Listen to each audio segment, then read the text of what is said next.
ମାଲକାନଗିରିରେ ସୁରକ୍ଷାକର୍ମୀ ଓ ମାଓବାଦୀ ଗୁଳି ବିନିମୟ। ମାଲକାନଗିରି ଜିଲ୍ଲା ଏମ୍ଭି 79 ଜିନ୍ଦଲଗୁଡ଼ା ନିକଟରେ ଗୁଳି ବିନିମୟରେ ଜଣେ ମାଓବାଦୀ ସଫା। ଏଥିରେ ଜଣେ ଯବାନ ଆହତ ହୋଇଥିବା ସୂଚନା ମିଳିଛି। ତାଙ୍କୁ ମେଡିକାଲରେ ଭର୍ତ୍ତି କରାଯାଇଛି। ରାଜ୍ୟ ପୁଲିସ ମୁଖ୍ୟ କାର୍ଯ୍ୟାଳୟ ପକ୍ଷରୁ ସୂଚନା ଦିଆଯାଇଛି ଯେ ଛତିଶଗଡ଼ ସୀମାନ୍ତ ଅଞ୍ଚଳରେ ଏସ୍ଓଜି ଯବାନ ଓ ମାଓବାଦୀଙ୍କ ମଧ୍ୟରେ ଗୁଳି ବିନିମୟ ଏବେ ବି ଜାରି ରହିଛି। ଯବାନଙ୍କ ଗୁଳିରେ ଜଣେ ନକ୍ସଲଙ୍କର ମୃତ୍ୟୁ ଘଟିଛି। ଘଟଣାସ୍ଥଳରୁ ବିପୁଳ ପରିମାଣର ନକ୍ସଲ ସାମଗ୍ରୀ ଜବତ କରାଯାଇଛି। ଘଟଣାସ୍ଥଳରେ ଅପରେସନ ଜାରି ରହିଛି। ତେବେ କିଭଳି ସ୍ଥିତିରେ ସୁରକ୍ଷାକର୍ମୀ ଓ ମାଓବାଦୀଙ୍କ ମଧ୍ୟରେ ଘଟିଥିଲା ଗୁଳି ବିନିମୟ ସେ ସମ୍ପର୍କରେ ଗ୍ରାଉଣ୍ଡ ଜିରୋରୁ ଅଧିକ ସୂଚନା ଦେଉଛନ୍ତି ଆମ ପ୍ରତିନିଧି ଜିତେନ୍ଦ୍ର ବେଉରା।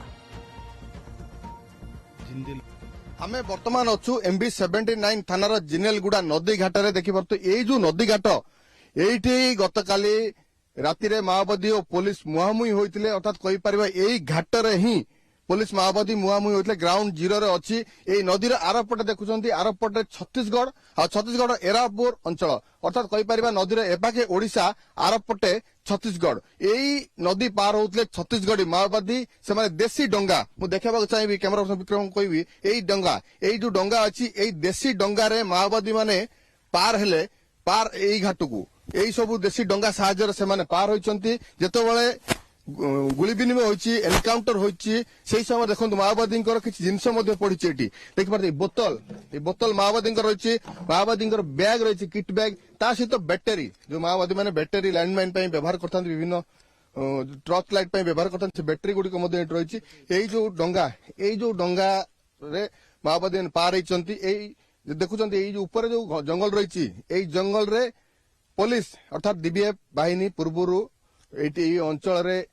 सूचना पाइबा परे एटी आड नहीं रही तो माओवादी माने देशी डंगार पार हेले से समय माओवादी और पुलिस मुहांमुही होता देखा ताले जड़े जवान जदिव गुरुतर रही किंतु माओवादी जन को पुलिस निपात करी जो जंगल देखुं गछ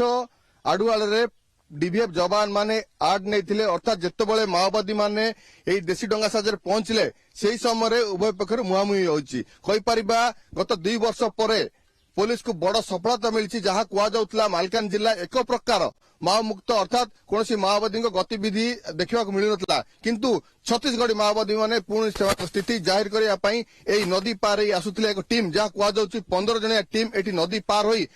हुए तो यही अंचल पुणी थे स्थिति जाहिर करते अर्थात ये अंचल रही विभिन्न हिंसाकांड घटाई था जेहेतु छत्तीसगढ़ किसी दिन हम पुलिस माओवादी उपर बारंबार आक्रमण कर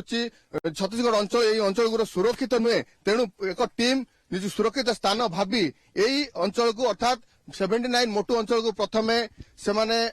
आसते निजर स्थिति जाहिर करते देखिए यही नदी रे माओवादी टोपी पड़ी देखिए नदी रे तले गुली विनिमय होती माओवादी टोपी पानी रे पड़ी रही अर्थात कहीपर यही वर्तमान जो अच्छु ग्राउंड जीरो यहीटार ही माओवादी पुलिस मुहांमुही होती जदिव पुलिस सफलता पाई किंतु